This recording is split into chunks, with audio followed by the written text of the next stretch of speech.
हाँ, ये पुलिस का एक्शन साबित कर देता है कि पुलिस जो है उनकी बातों पर ध्यान न दे करके अंबर कोयरी और योहान टेंगरा की बातों पर ध्यान दिया, उनके साथ रही, उनको प्रोटेक्शन दिया, और जो नोटिस ये सर्व करने के लिए गए थे वो नोटिस भी दिया। तो ये जब नोटिस देने के लिए गए थे तो नोटिस उन्होंने लिया या नहीं लिया? आधार पूनावाला जी ने लिया। वो तो कोर्ट का बेली गया, 2 मिनट में ले लिया। बिल गेट के नाम का भी उसने ही लिया और खुद का भी लिया, क्योंकि बिल गेट उनका पार्टनर है ना,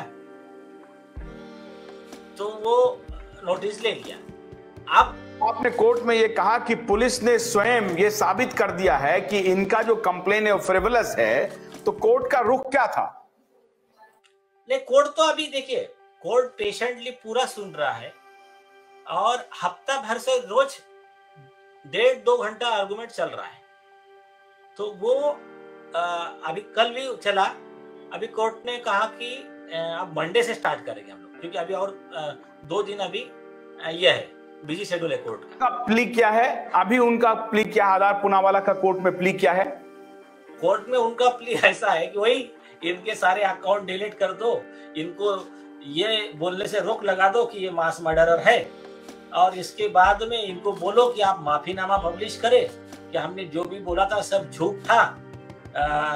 मतलब ये सब झूठ था कि इनके वैक्सीन से किसी की डेथ नहीं हुई, जो भी कुछ है हम गलती की माफी मांगते हैं और 100 करोड़ रुपया कॉम्पेंसेशन। तो ये उनकी डिमांड है। उनके वकील दलील में कह क्या रहे हैं?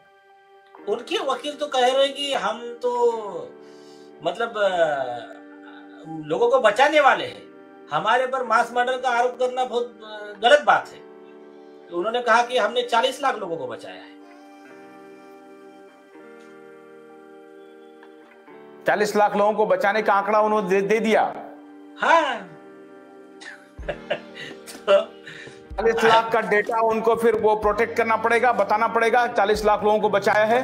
तो लाया ना, उन्होंने डेटा लाया, लैंसेट की रिपोर्ट लाया। इसलिए ये सवाल पूछ रहा हूं कि जो वो दलील देंगे उस दलील में वो फंसते चले जाएंगे वन बाय वन, क्योंकि वो जो झूठी दलील होगी, जिसकी बुनियाद झूठ होगी, तो वो खुद झूठ को आमंत्रित करेगा और वो खुद एक्सपोज होता जाएगा। मैं ये कह रहा हूं कि आपका काम वो आसान करते चले जाएगा आहिस्ता आहिस्ता।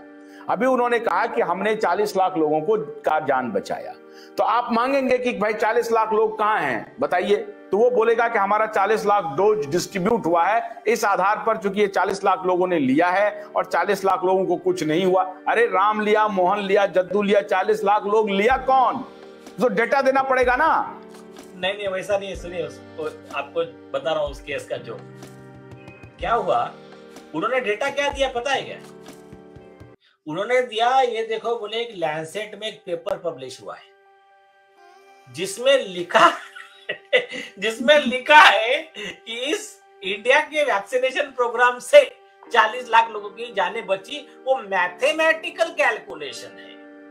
तो मैंने कोर्ट को कहा कि ये जो ओरिजिनल में स्नेहल लुनावत की डेथ हुई, ये गवर्नमेंट का सर्टिफिकेट छूटा है, उसका मैथमेटिकल कैलकुलेशन वो आधार हो सकता है क्या? दूसरी चीज, अभी तो हम कोर्ट का और डेटा दे रहे हैं, वो जो मैथमेटिकल कैलकुलेशन है उसको गवर्नमेंट ऑफ इंडिया का फॉरेन मिनिस्ट्री ऑलरेडी रिजेक्ट कर चुका है।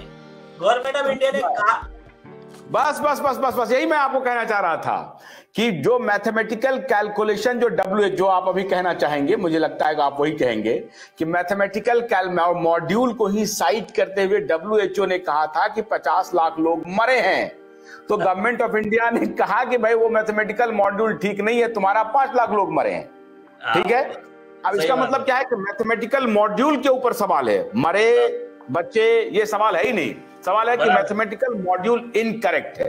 तो ये जो दलील दिया कि लांसेट जर्नल में पब्लिश हुआ है और उसका आधार मैथमेटिकल कैलकुलेशन है, मॉड्यूल है, ये तो एग्जिस्ट ही नहीं करेगा। अच्छा, अब रही बात लांसेट जर्नल की। लांसेट जर्नल विकीपीडिया जैसे प्लेटफॉर्म को सुप्रीम कोर्ट ने कल ही कहा है कि भाई विकीपीडिया ऑथेंटिक रिकॉर्ड नहीं माना जा सकता है क्योंकि उसमें भी टेम्परिंग हो सकती है। तो लांसेट जर्नल को कैसे आधार मान लिया जाएगा नीलेश जी? उन्हें उतना जरूरत ही नहीं है। हमारा तो रिटर्न आर्गुमेंट का जो है, हमारा स्टाइल ही अलग है।